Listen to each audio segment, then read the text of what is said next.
Welcome to the Subconscious Mind Mastery Podcast. Thomas Miller here. I've been going through something that I just thought, okay, you know what? I saw it again, and I thought this would be a really good podcast, and I've got a good platform, because I know sometimes you guys really like when we take a look at some of the modern interpretations or spiritual interpretations of these old Bible stories. Well, I have a really good one for you today.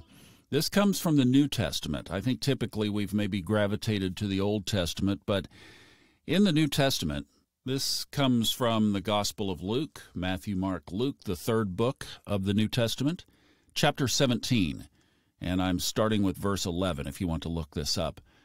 But this is a story about gratitude, and it is a really good story that, you know, if this was told 2,000 years ago, it still happens today. All right, so here's the setup. It said, on his way to Jerusalem, Jesus traveled along the border between Samaria and Galilee. Now, you've got to set up right there, first of all. Jesus was from Galilee. Samaria was like enemy territory. In that culture and at that time, Samaritans were basically half-bred Jews with Gentiles. And remember, in that culture, people were not nearly as tolerant as we are today. So they felt that they were absolute human trash, is basically about the way that they perceived them. Jesus was on the Galilee side. He was, quote-unquote, pure Jewish blood.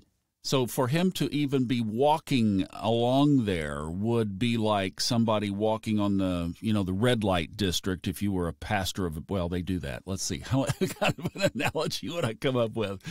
But you get the drift, right? It's like you wouldn't go to that neighborhood. Why was Jesus walking along the border to Samaria? What was he trying to do?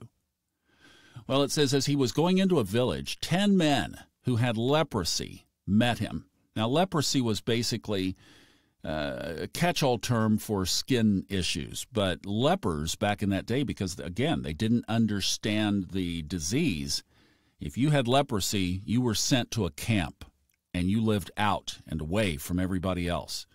So these 10 men who had this skin disease came to him. And when we step back into that culture, of course, not the reason that they quarantined these people in these camps was because they feared the contagion spread. So here's Jesus walking on the border of enemy territory, talking to people who have a communicable disease. You get the picture. It says they stood at a distance and they called out in a loud voice, Jesus, Master, have pity on us. You know, today we can take that line where it says they stood at a distance with greater appreciation and understanding, can't we? They were 6 feet apart.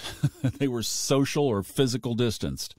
Well, that word has become very meaningful. So we get the context. They wanted to approach him.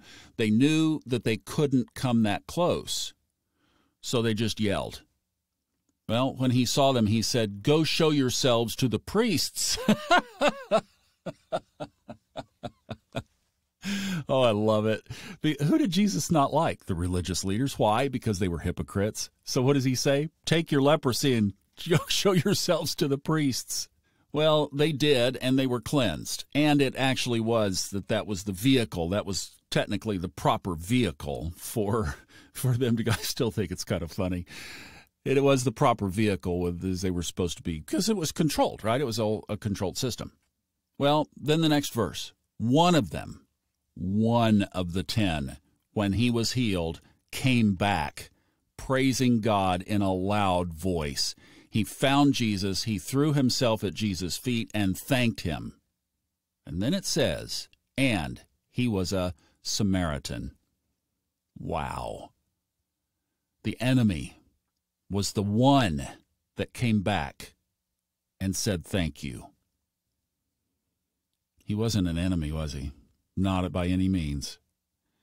Jesus asked, were not all 10 cleansed? Where are the other 9? Has no one returned to give praise to God except this foreigner? Then he said to him, rise and go. Your faith has made you well. I wonder if the other 9 didn't get their leprosy back.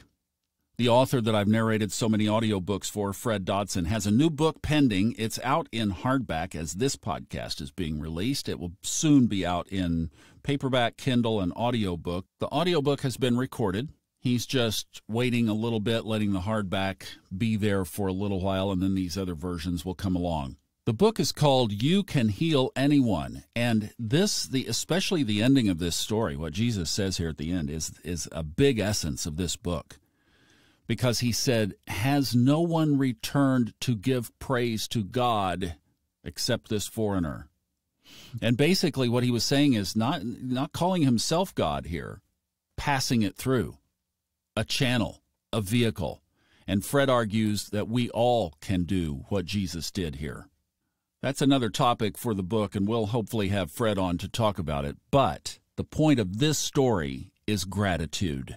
I have seen this over and over and over and over, where you do something for somebody, they don't say thank you. A perfect case in point, I sell these reports on the funastrology.com website, these astrology reports, and often people will order them around their birthday. And I think that's great. What a wonderful birthday present to yourself, but to give you more insight into yourself. And I'll always try to throw in an extra report or two. And it's about 1 in 10 that come back and say thank you. So the point is focus. What are we focused on? And I know so many of you say thank you in various ways of the work that is done around this podcast, and I love it. That is the blood that flows through my veins is when I hear those messages. That really keeps me going. What I'm really talking about here is that you do something for somebody else, just like this story, and they don't come back and say thank you for the outcome or the result. Perfect example, I hike a lot. On a hiking trail, uphill hikers have the right-of-way. So when a downhill hiker does actually grant that right-of-way, I always say thank you. And it's amazing how many people do not. You step out of the way if you're a downhill hiker, you step out of the way, they don't say anything. So here's a little exercise that will absolutely change things in your life. It's real simple. Look for opportunities to say thank you. Any place, anywhere, anytime, to anybody. I mean, in such an energy level that, get inside this story again. Here is somebody who has the cultural entitlement to a bloodline, who has the cultural entitlement to look down on a quote-unquote inferior bloodline. Here is someone who is walking along the boundary of social unacceptance, and it's the menial, unaccepted, leper, castaway, outcast. Today we call the whole bundle massive discrimination. That person seeks Jesus back out and says, thank you. For several years now, I have been really trying to focus on looking for opportunities to say thanks. And you've probably heard a number of teachers say that when you put gratitude out, then the universe looks, or God looks for opportunities to give you things to be thankful for. And that's the energetic loop, if you will. As you put thanks, gratitude out, you will find increasingly more and more things to say thank you for show up in your life.